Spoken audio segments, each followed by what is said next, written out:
Assalamualaikum warahmatullahi wabarakatuh. Saya Nur Hasikin dengan NIM A1E11993. Jadi di sini saya akan menjelaskan materi tentang manajemen konseling sekolah. Yang pertama, materi tentang program BK komprehensif. Pengertian BK komprehensif yaitu serangkaian kegiatan atau aktivitas yang dirancang oleh konselor untuk membantu semua siswa dalam upaya untuk mengembangkan dirinya seoptimal mungkin, yang secara utuh melibatkan konselor, secara administrasi, orang tua, dan masyarakat.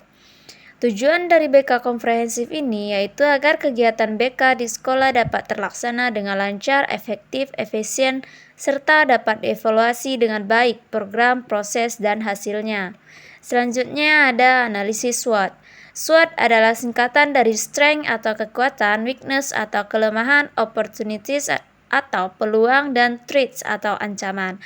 Strengths atau kekuatan dan weakness atau kelemahan adalah berasal dari internal perusahaan Anda, hal-hal yang dapat Anda kontrol dan dapat berubah. Dan opportunity atau peluang dan threats atau ancaman adalah hal eksternal yang mempengaruhi bisnis atau hal-hal yang terjadi di luar perusahaan Anda pada dasar yang lebih besar. Analisis SWOT mencakup 3 langkah utama. Yang pertama, harus memahami kekuatan dan kelemahan organisasi atau lingkungan internal. Yang kedua, harus mempelajari lingkungan organisasi dan memahami peluang yang ada di dalamnya. Yang ketiga, ada menganalisis kekuatan mana yang dapat digunakan untuk mengambil keuntungan dari peluang yang khusus. Selanjutnya, perencanaan program BK komprehensif yaitu penyusunan program BK komprehensif di sekolah dimulai dari kegiatan asesmen atau kegiatan mengidentifikasi aspek-aspek yang dijadikan bahan masukan bagi penyusunan program tersebut. Program BK. Program BK adalah satuan rencana keseluruhan kegiatan bimbingan dan konseling yang akan dilaksanakan pada periode waktu tertentu, seperti periode bulanan, semesteran, atau tahunan. Tujuan program BK ini yaitu agar guru bimbingan atau pembimbing memiliki pedoman yang pasti dan jelas sehingga kegiatan bimbingan dan konseling di sekolah dapat dilaksanakan dengan lancar, efektif, dan efisien, serta hasil-hasilnya dapat dinilai. Unsur-unsur yang harus diperhatikan, yang pertama adalah kebutuhan siswa, dan kedua jumlah siswa yang dibimbing, yang ketiga kegiatan di dalam dan di luar jam pelajaran sekolah, yang keempat jenis bidang bimbingan dan jenis layanan, kelima volume kegiatan BK, dan yang terakhir adalah frekuensi layanan terhadap siswa.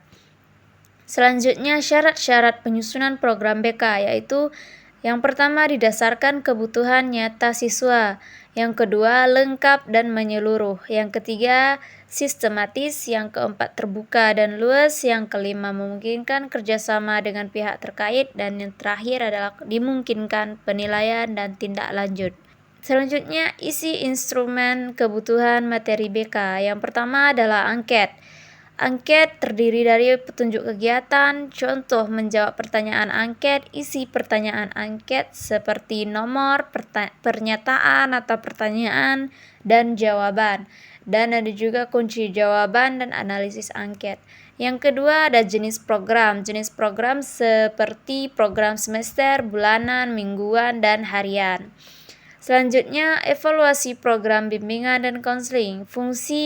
Berfungsi sebagai feedback bagi konselor dan sebagai informasi kepada pihak lain tentang perkembangan siswa, dan tujuannya untuk mengetahui keterlaksanaan kegiatan dan ketercapaian tujuan dan program yang telah ditetapkan. Langkah-langkah dalam evaluasi, yang pertama adalah merumuskan masalah, yang kedua menyusun instrumen, yang ketiga mengumpulkan dan menganalisis data, dan yang terakhir melaksanakan follow up. Aspek yang dievaluasi yang pertama yaitu proses. Proses yaitu terdiri kesesuaian antara pelaksanaan dengan rencangan.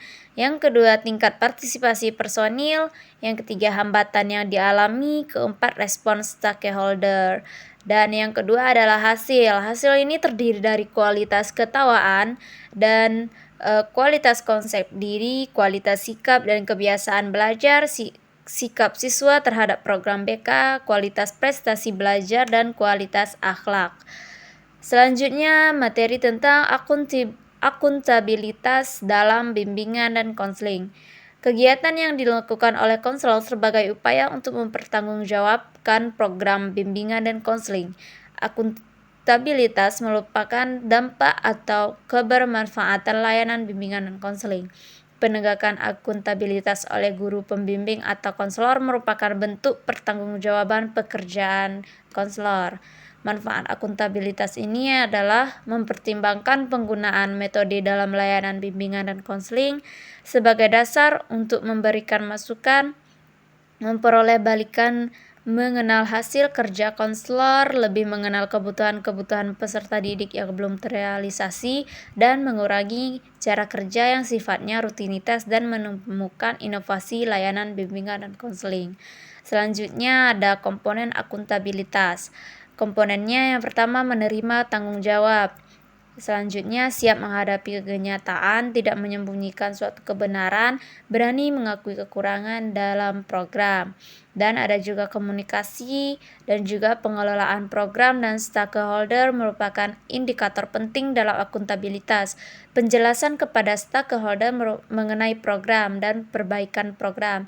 Selanjutnya menanggapi atau melakukan perubahan didasarkan pada umpan balik yang diterima. Selanjutnya ada mekanisme umpan balik. Stakeholders dapat membersihkan merupakan masukan kepada pengelola program.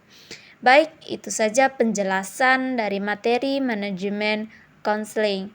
Jika terdapat kesalahan, saya mohon maaf. Saya akhiri, wabillahi taufiq wa hidayah. Wassalamualaikum warahmatullahi wabarakatuh.